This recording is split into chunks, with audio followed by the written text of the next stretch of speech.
It's probably some good ASMR there. And we are live. Welcome. Let's head back here, get ourselves some nice bright light. All right. So we are live. Welcome, everyone. As always, this is the news segment of the podcast. So for those who are watching on YouTube Live, you get to find out the news, if there's any, the behind the scenes, so to speak. Still repping Barry's Irish tea. I think that's what it is. I think it's Barry's. Not confident, but, repping the black tea in the morning. Not much into coffee these days. You can tell we've got a jam-packed episode today because I've got my Leaning Tower of books out. And there's a lot of ground to cover for today. Other updates, hopefully, I haven't heard from anyone saying pros or cons of doing pre-recorded, but it was kind of convenient to have pre-recorded because I was unable to live stream at 11 on Thursday last week, so I pre-recorded that episode. Plus, it was just because of the schedule of getting Kristen as a guest on the podcast. It just 11 a.m. on a Thursday was not going to work. So we had to record it in advance. And I'll probably do that for all future episodes where I have a guest on. I don't know how often I'll have a guest on. Kristen's probably going to be the most frequent guest out of anyone. But we'll see how that goes. Depending on, availability, if I can get guests on. I don't know if that's the direction I want to go. Things have changed drastically since first week of January when I did episode 1. So if you go back to listen to the original episode or a few episodes, you'll notice some things change over time. Formatting's a little different, but that's because, getting into a rhythm of things. This is only, month 3 of doing this podcast. So, still working out the kinks on a few things. Anchor's working out well. I haven't touched SoundCloud in a minute. I think what I'm going to be doing with SoundCloud for the future is actually after this recording of this episode, I'm going to go off and finish some coding and game development and I guess recording for Bee Horizon and The Ethnographer, the 2 educational games that I developed for my classes. I have to finish up some things for them because I think in 2 or 3 weeks' time, my students will end up playing it, and I want to actually, clean it up and polish it off. But when that's done, I'll probably make an announcement either in a video form or send something out on my Telegram page. I've been pretty silent on the Telegram channel, and that's just because this semester has been really kicking my butt. But there is a Telegram channel where I do post from time to time something like of an announcement or whatnot. That used to be more frequent when I would live stream lithic illustration, but that's not so much anymore. So other than that, and I should still, I haven't heard otherwise, the Excel sheet, or rather the Google sheet that has all of the books that I review, publisher info, where tossed it, canned it, kept it, or recycled it, all of that should be publicly accessible. I think I'm gonna from here on out start linking that Google sheet in every episode, so then you can actually follow along and see how it's changed. But other than that, those are the main updates for this week. So without further ado, let's get rocking and rolling into this week's episode. Take a big old swig of our tea, and then we are going to get into it. We're doing things a little bit differently this week because because I'm using my monitor as a little bit of a backlight. I kind of like it. It kind of illuminates the book area a little bit better. Obviously, a more ideal situation would be, investing in lights, but I'm a cheapskate, so there you have it. So let's get started with this week's episode. So I got to read off of my script real quick, my intro. So this is the behind the scenes stuff, so to speak. So without further ado. Hey there, bibliophiles. Welcome to From the Archives, a book review podcast where I talk about a book from my library and whether you should or shouldn't read it. I'm Eric, a professor of anthropology at Cuyahoga Community College, and welcome to my library. The books in my library are sometimes old, sometimes rare, sometimes normal, but always interesting. This podcast is recorded live on YouTube at Anthropology Archives every Thursday at Eastern Standard Time, 11 a.m. or 11 a.m. Eastern Standard Time. Technically, right now this is being recorded. This is actually Eastern D time. I forget what the D stands for. EDT, Daylight Savings, I think. Eastern Daylight Savings Time. But anyway, this intro is going on a bit long. Every episode, I ask myself the following questions: who wrote it? What's it about? What are other people saying about it? Should you read it? And whether I should can it or keep it, chuck it or cherish it, reread or recycle, shelve it or shove it, and our newest edition, as of last week's episode, jettison or set it in to the bookshelf, that is. With that being said, let's pull a book, or rather, let's pull some books from the shelf, because this week we're talking about coffee table books.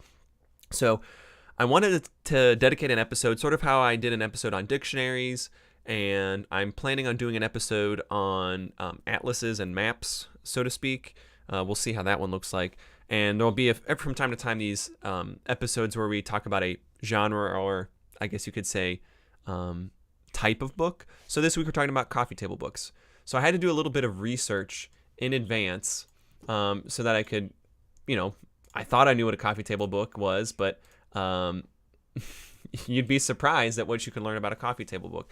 So I didn't realize that actually on the wiki, coffee table books apparently go back to the 15 or 1600s. Just straight up on the Wikipedia page, talking about someone referencing how their book could end up being in a parlor as a display object, sort of like a nonchalant perusal of a book, and then requoted later, 150 years later. And it's not until probably the mid 20th century that we really take on the term coffee table book. So can we really say that, these two, Michel de Montaigne or Lawrence Sterne, those are the two old fogies from the, 1581 and 1759. Can we really say that they kind of developed the idea of a coffee table book, or if it was really in its modern form? I don't know. And this is something that when I started looking into it, I just assumed in my mind, when I think of a coffee table book, I think of big in size and not a lot of text.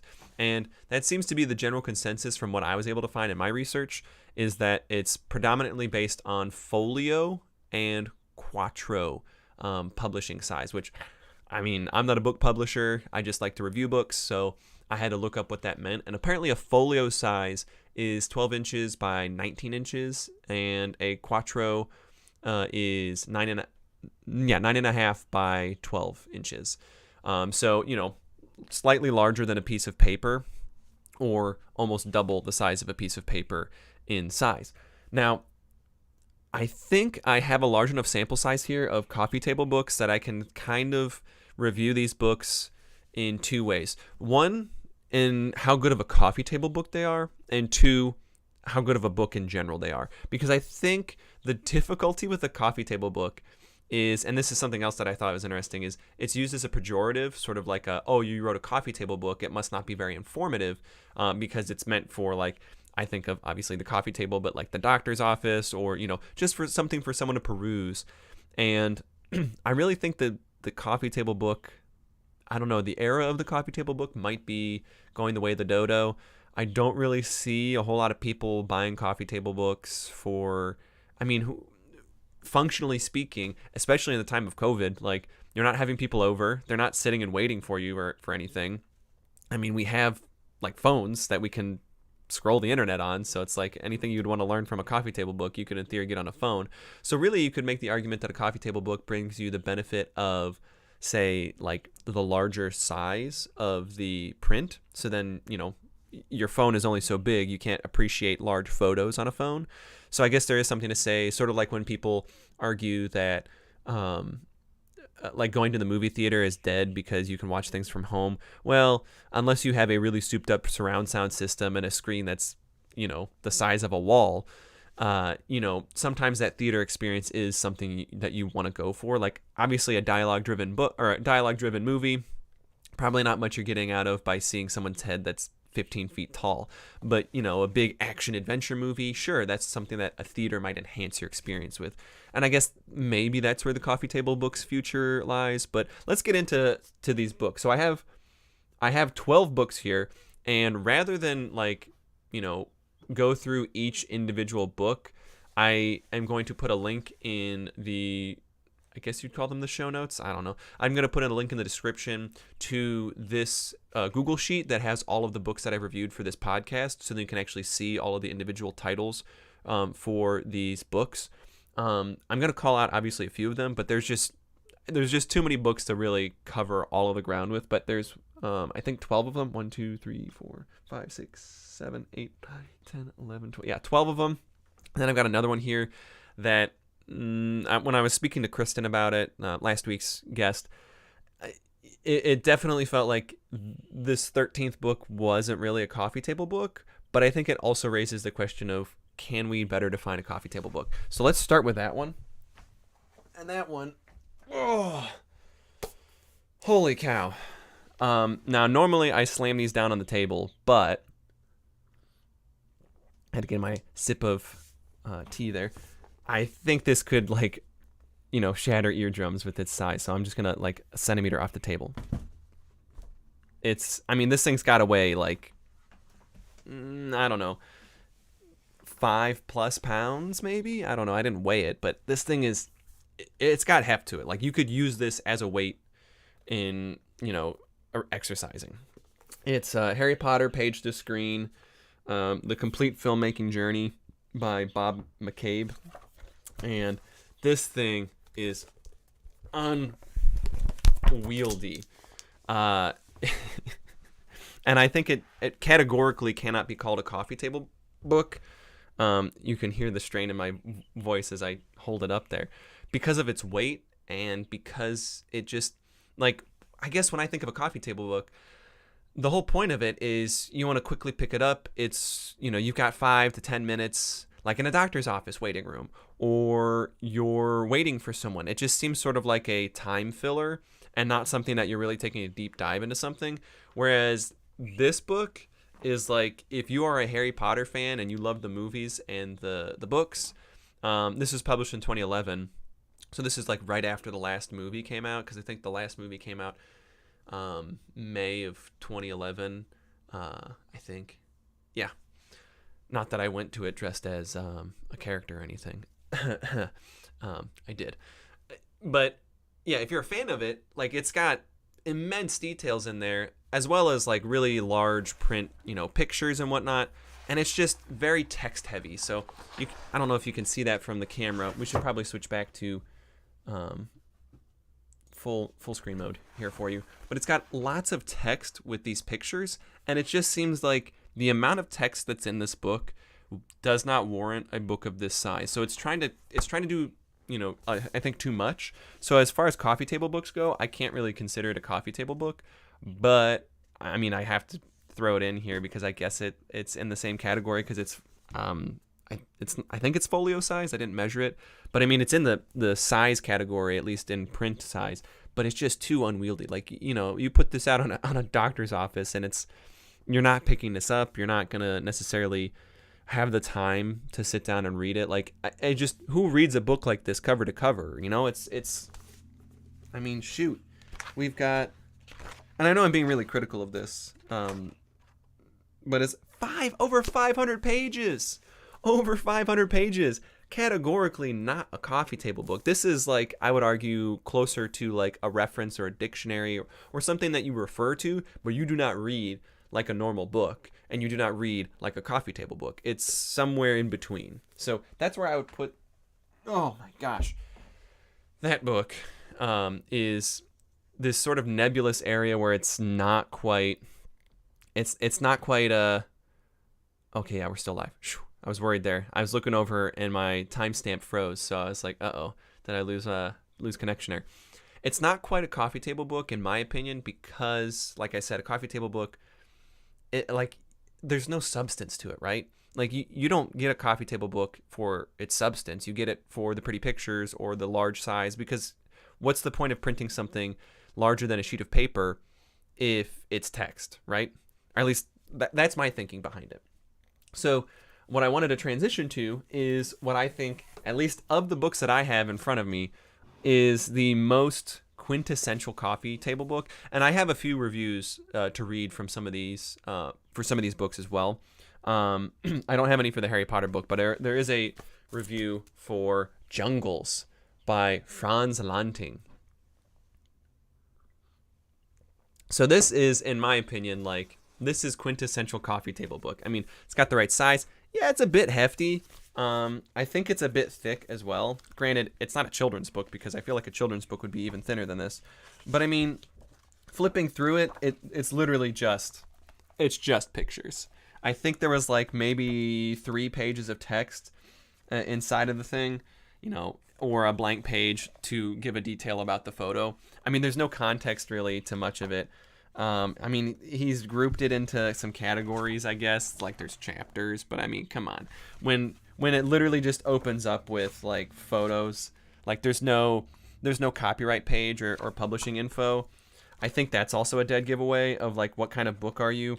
If you're putting in the back of it all of your, like, you know, publisher info, so like when was it published, who was the publisher, all that kind of copyright stuff, if that's at the back of the book, like your about section in the back, I feel like that's also an indicator of coffee table books. I'm sure like someone who's an editor of books and works for a publisher could be like, oh yeah, like we don't put stuff in the back unless we know it's going to be like a generic like coffee table style book. And I guess before I dive into this one, the last thing I wanted to say, and I know I'm going out of order here, but in my research of coffee tables, I ended up stumbling across an episode of Seinfeld that I didn't remember actually watching, but I know that it talks about coffee table books, and I thought it was humorous enough talking about coffee tables that it was worth watching, like a 2-minute clip about. For those that don't watch Seinfeld, show from the 90s, often quoted still today. I mean, whether or not the show holds up, that's a whole different topic. But in this episode, Kramer, one of the sort of side characters, writes a coffee table book about coffee tables. And so he gets an interview with Regis Philbin about his new book. So I'm going to switch over to that, and let's take a quick listen. Can I bring out our next guest now? Please. Young guy's got a new book coming out, and it's about, and this is the best part, it's a coffee table book about coffee tables. Yeah. Is that clever? I think that is so clever. I think so too. Did you get to meet him backstage? I did. I mean, he looks like a fun guy, doesn't he? I love his hair. Yeah. Oh, I do too. This guy could be a little bonkos, really. Anyway. When looking up this info on coffee tables, I have to mention this part here. Apparently, Regis really didn't like the line, he's a bit bonkos, not because of how it like translated or like how it came off as like insinuating, you know, Kramer's crazy, but because the joke didn't land with the live audience that they recorded with, which I thought was kind of interesting. I don't know how petty that is, but I just thought I'd mention that as well. Like, who knew going down the rabbit hole of coffee tables you'd end up here? But there you have it. If you will, would you please welcome Kramer?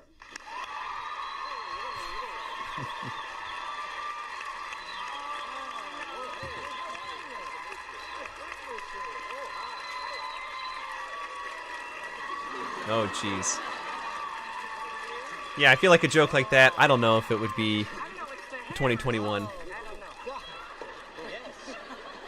Oh, yeah, and there's also Richard, what's his name? The guy who plays Kramer.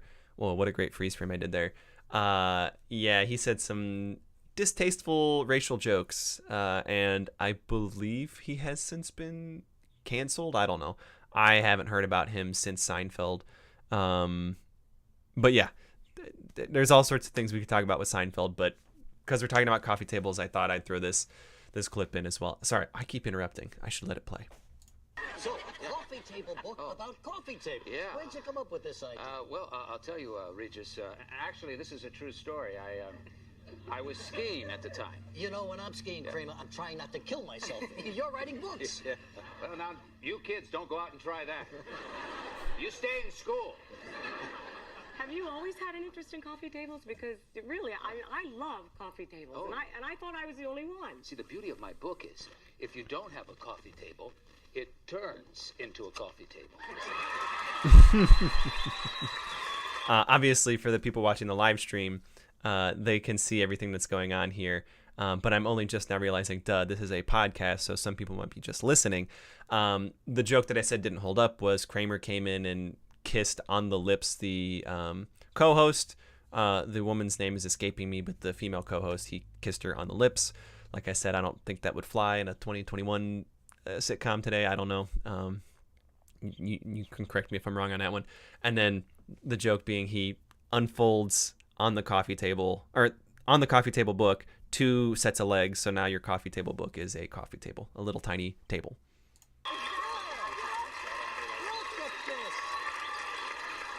And he's putting coffee on it now and smiling proudly. Did I tell you this guy was bonkos? This coffee table I just have to notice how nobody laughed at that line, and I could kind of see why Regis is like, cut the line. Nobody laughed at it. is full of pictures of celebrities' coffee tables. That's true. That's right. Yeah? Well, I'm not in there. Where's mine? Oh, it's on file right here. I'm telling In his you, head. This guy's bonkos. He really is. That's the third time he said the Bonkos joke. It's Jerry was apparently really adamant about that Bonkos joke. Yeah, he is. He's a nice-looking guy. Oh, and then I don't know the context of that joke, but he ends up doing a spit take while taking a sip of the coffee on the coffee table book or the coffee table made out of a coffee table book about coffee tables. I think I said that right. Yeah. So there you go. There's the Seinfeld episode. Sorry if that was out of context. I just remember I wanted to share that because we're talking about coffee tables today. So, in American context there, talking about coffee tables. So if the Harry Potter book isn't a coffee table, but the Jungles book is, then I think, the Seinfeld jokes aside, I think really what this is driving home is a coffee table book is not substantive, I guess you would say. Substantive. I don't know. And it's about the pretty pictures. Like, you print it large for larger pictures so that you can appreciate them better. With that being said, I need to, I guess, talk about 2 other books that I had issue with. I didn't have a problem with the Jungles book. When we get into the reviews segment, we'll circle back to it and talk about it in a moment. But I think of the books that I have, it fits the role of coffee table book the best. But other books in the category include Native American Warriors by Martin Dougherty, or Doffer. I don't know how you pronounce that. Dougherty. And when I started reading this, I couldn't help but think, I'm not sure who wrote this, but I don't think are an expert. And it made me think of another book I have. I unfortunately don't have the book jacket for it. I took it off because this was actually a textbook I used I didn't use it, but a professor of mine made me read this as a textbook, and it's Ohio Archaeology by Brad Lepper, which, I mean, I would argue this is also a coffee table book just based on the size. But the problem with both of these is that they're not coffee table books in the sense that, I mean, they fit the bill of their lightweight, they have lots of pretty pictures, but they're both trying to do too much. Like, when you're using a coffee table book as a textbook, I think you need to reevaluate your choice in medium, especially in this book where, I mean, don't get me wrong, I think this book is phenomenal. I would probably give this a 4.5 out of 5 stars. I mean, you've got wonderful sketch drawings of earthworks. You've got large pictures and whatnot, which are pretty useful when you're learning about archaeology. But I just think it's written at such a high level. Like, the people who wrote in the Ohio Archaeology book are all archaeologists that I either know personally. Like, I've worked with Brad. He was my boss at one point. Brian Redman, I know him. I think there's a few other people in here that I have collaborated with or worked with or, been on the board in committees with. So it's by Ohio archaeologists about Ohio archaeology. So pretty well-written book. Contrast that with, Martin Dougherty. I'm going to say Dougherty. That's probably wrong, but I'm going to go with it. Contrast that with the Native American warriors, where the about page on this guy is Martin Doherty is the author of Vikings, A History of the Norse People, The War of the Roses, The Ancient Warrior and Celts, or Celts, I think it's Celts, among many other books. A former defense consultant, he also writes on personal self-defense and modern military technology. So when I first read this, and I stopped at the first part where it says a defense consultant, I immediately thought, oh, so I have an attorney writing a book about Native American history? That doesn't make sense. And then I finished it out reading self-defense and modern military technology. This book is problematic. It's not sourced very well. It gives credence to some bad theories. And this is not the book I would recommend if you're trying to learn about Native North America in coffee table, like light reading form. I'd say go for the Ohio archaeology book. It's specific to Ohio, but you're going to get way more details that are relevant to Native North America in general from the Ohio archaeology book than you would from, say, a guy who teaches jiu-jitsu talking about Native American history. So I think that's where I'm going to transition into talking about the reviews for some of these books. I could go on and talk about some of the other ones. Like another, I think, kind of fits the bill of coffee table book is Magnificent Objects from the University of Pennsylvania Museum of Archaeology and Anthropology. I think I got this when I was like there in 2012 before I went to Greece, visited the museum. But yeah, this is like, I don't know. I think art museums are quintessential coffee table books because they just put pictures of their art and then like a brief description of the art, sort of like you're at the art museum.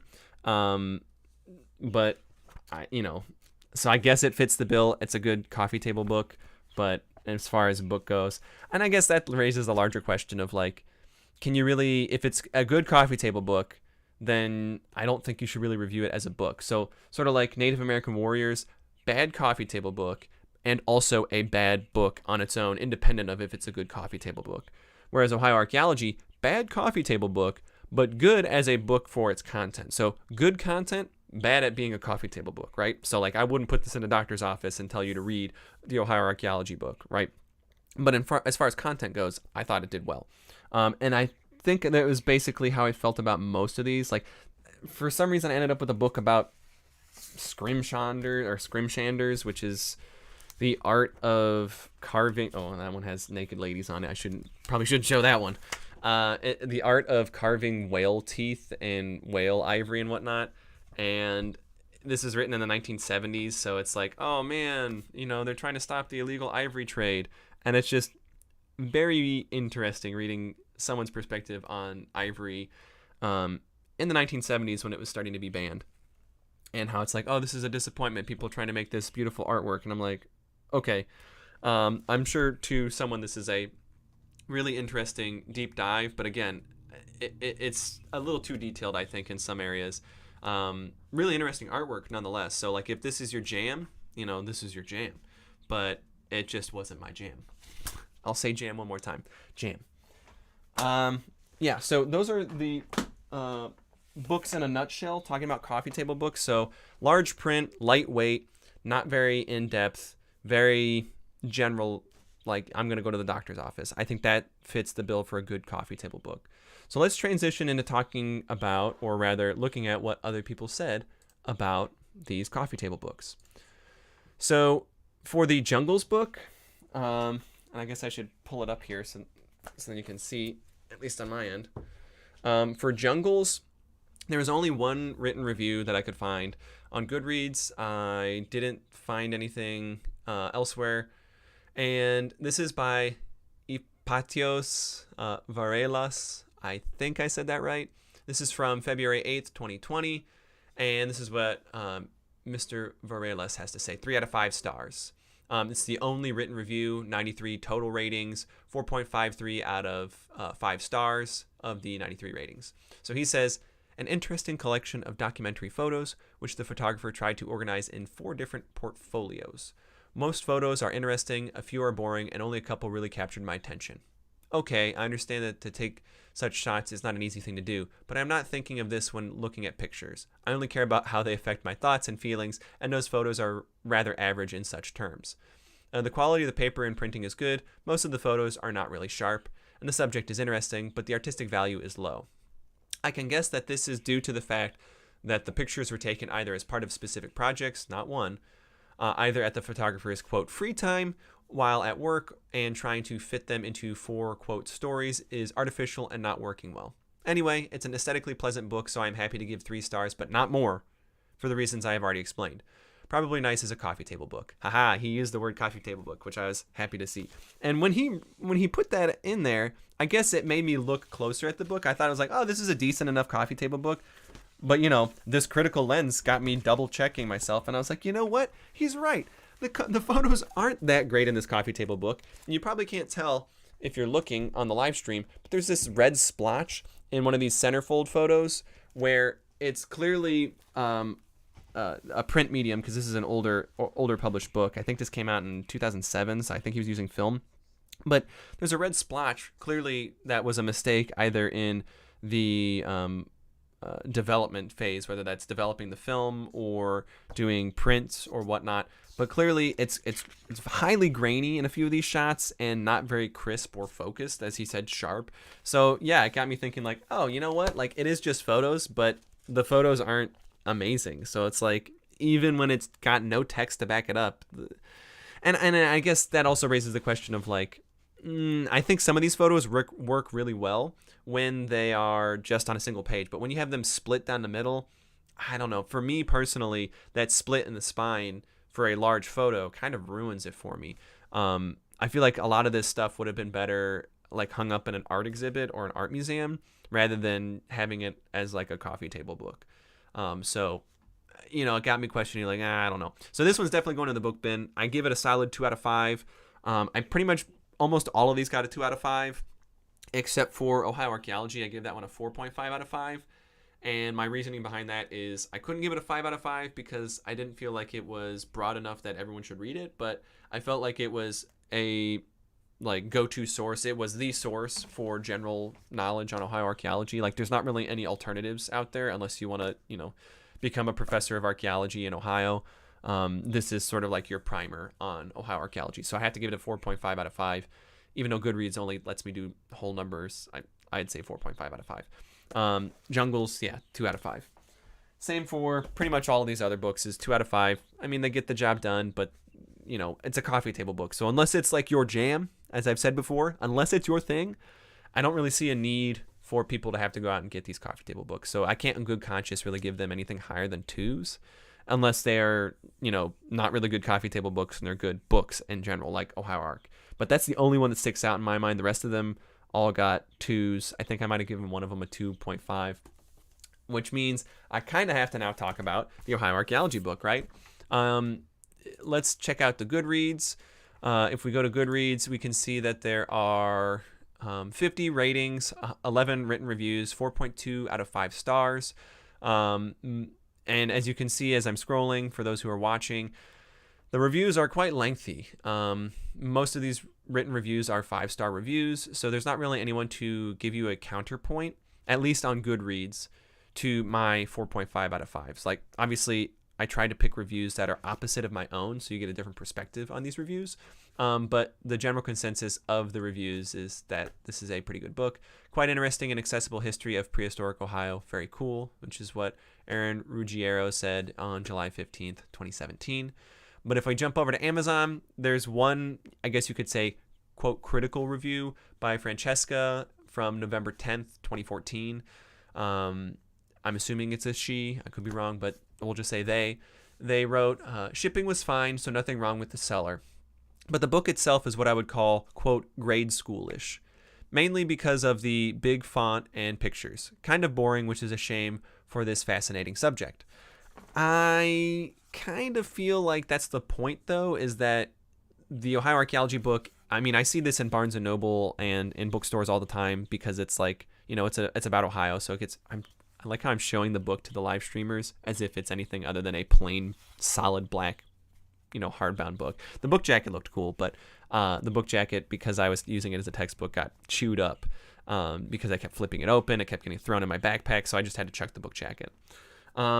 Yeah, I mean, like, it's got big pictures, and I'm sure it does feel grade schoolish, but let me tell you, this is used in like a lot of like the images that they made for this book were used in a lot of curriculum across the state of Ohio. And like, I mean, I've seen them in countless different like Ohio prehistory lessons like that we give to fourth graders, because that's the age group that fourth graders typically learn about this stuff. They spend a lot of time talking about Hopewell and, you know, mound building, which I guess makes sense, which is what most people know Ohio for prehistorically. So it would have been nice to see a little bit more discussion about the other time periods, or at least more equitable in their discussions. They do talk about like the Archaic, the Paleo-Indian, you know, the late Woodland, the late prehistoric, but it felt like there was a lot of time spent on the Hopewell time period in particular, the Middle Woodland.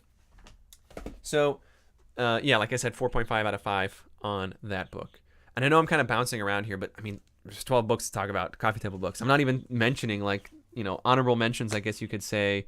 Actually, no, I don't really feel like there's any other honorable mentions. Honestly, I think other than Take Me Out to the Ballpark, which has, you know, images and cartoons of baseball parks, I'm keeping that one. But the rest of these are either in the book bin or getting recycled because, I mean, like North American Indian art, it's really beat up.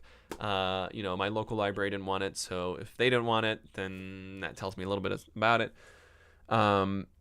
But hey, you know, if you want them, you know, reach out to me on anthropologyarchives@gmail.com if you want to check out the book bin. And, you know, there's a book that's listed as in the book bin. You can send me information and I'm willing to ship it to you, or get it to you some way, shape, or form. Otherwise, they end up getting donated to any number of places that will take old and used books. So I just thought I'd shout that out as well. And then the last thing I wanted to talk about, at least as far as coffee table books goes, is our Martin Doherty book. So I've pulled up on Goodreads.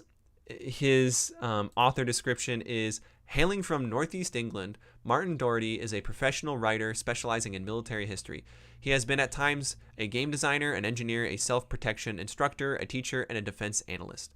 Martin has published a range of books covering topics as diverse as self-protection, medieval warfare, and spaceflight, and has addressed international conferences on anti-shipping missiles and homeland security issues. So I think if I was reading a book about like jiu-jitsu or martial arts or self-defense, I think this guy would probably be an excellent expert on it. But his take on Native American prehistory and history, not great. I mean, you know, as someone who actually teaches this, I can be critical of it. It's giving credence to the Solutrean hypothesis, which posited that people from Europe came to North America like 40,000 years ago. I mean, the Solutrean hypothesis is not a valid hypothesis that any, you know, professional archaeologist is trying to push today, at least none that are taken seriously. He also has these weird time periods. I mean, when he's talking about the Hopewell, he's got pictures of Hohokam pottery from the Southwest in Arizona, like Colorado, Nevada area. And I'm just like, or I guess Colorado's not Hohokam. That would be Nevada, Arizona area. And so it's just like the choice and text correlating with pictures didn't make sense. And then I think he's got his timetable in here somewhere. Oh yeah, periods in North American history. So this is what he calls the periods in North American history. So mind you, this is coming right off of the Ohio Archaeology book. We've got the Paleo-Indian. All right, that checks out. Meso-Indian period? What the heck? No one, I have never heard this term before used to describe the Archaic. I mean, he mentions that some observers use the term Archaic period. No. Everyone else uses Archaic. This is the only time I've ever heard someone say Meso-Indian. Neo-Indian, I had never heard that term before either. And that's the extent of his chronology or his time period. So I thought that was a little odd. Uses some other interesting choices in historical narratives. I mean, he talks about, you know, important historical events like the Beaver Wars and the Pequot War. And so, you know, he gives, you know, lip service to these things, but it's just a, you know, mixed bag of quality. And like, if you're trying to learn something from a coffee table book, first off, that's probably, you know, picking up a coffee table book for that. I don't know how good that is. I know I'm one to talking about the Ohio Archaeology book, but yeah, this book I cannot recommend. I think I said I wanted to just straight up recycle this one. Let's see here. I'm going onto my my spreadsheet, And Native American Warriors. Oh yeah, I said recycle that bad boy. Let's go to Goodreads. Didn't have any written reviews. It had 5 ratings, so that should tell you right away. This book was published in 2018 and only has 5 ratings, 4.6 out of 5 stars. I mean, compare that to many of the other books that I've reviewed on this podcast. Like I think Don't Judge a Girl by Her Cover, last week's episode, had like 16,000 reviews. And that book is 15 years old. Granted, so I guess 15 years, that's enough time to accrue book reviews. But still, they've had, 3 years for this book to get reviews, and they only have 5 reviews on this one. I'd probably give this one a 0.5. Cannot recommend Native American Warriors. Not actually good, useful information. So that's going to do it, I think, I don't have any other data on the books that I was reviewing. If you want the full list, like I said, check out the Google Sheet. That should be a public URL, or at least I made it a public URL, so you should be able to see it. And if you want any of these books that are going into the book bin, let me know. Reach out to me on anthropologyarchives@gmail.com. Also, if you have Telegram and you use Telegram, look up Anthropology Archives on Telegram and start following me there. That's where I give updates about what episodes are going to be coming down the pipeline, other projects on the horizon. If you're interested in, say, like Bee Horizon, the Ethnographer, the video games that I've been developing, any of the lithic illustrations that I've worked on and off, toying around the idea of, maybe giving away some of those to lucky listeners, that kind of fun stuff. But, if you want updates on that, follow the Telegram chat. Or stay tuned every Thursday at 11 Eastern Daylight Savings Time right now. And that's going to do it for today. I said that already, probably. But next week's episode, we're actually going to be talking about the Hatchet's blood, separation, power, and gender in Ehing social life, or Ehing. I don't know actually how you pronounce it, which is, I think they're in Senegal. I can't remember off the top of my head.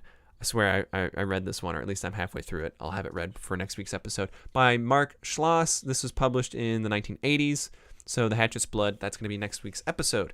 And until then, never stop reading. Thanks, and bye.